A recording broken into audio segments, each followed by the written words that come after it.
Hey there! In this video, I'm going to show you how to clean car fuel injectors using makeshift tools. I have an injector from an Audi A6C5 2.4 petrol that needs to be cleaned. Instead of using specialized equipment, I put together a small cleaner using pieces of hose and a bottle of cleaner. To open the nozzle, you need a 12-volt power source, which can be connected to either the battery or a power supply.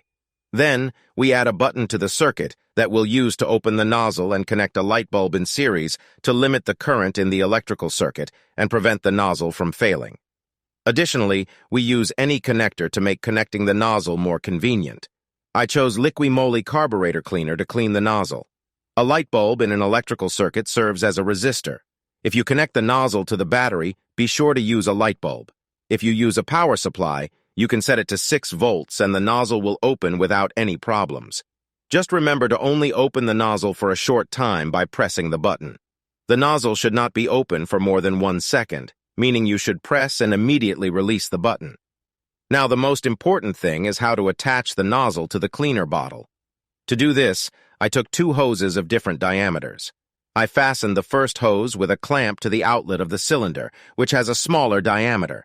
Then I inserted the second hose, which is slightly larger in diameter, and the nozzle itself into the first hose. And don't forget to connect the power to the nozzle.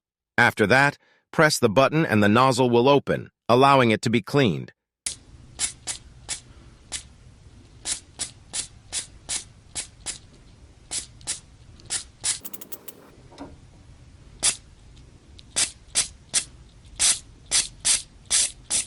Of course, this method isn't the most effective way to clean the nozzle, but I still think it's a good option. What do you think?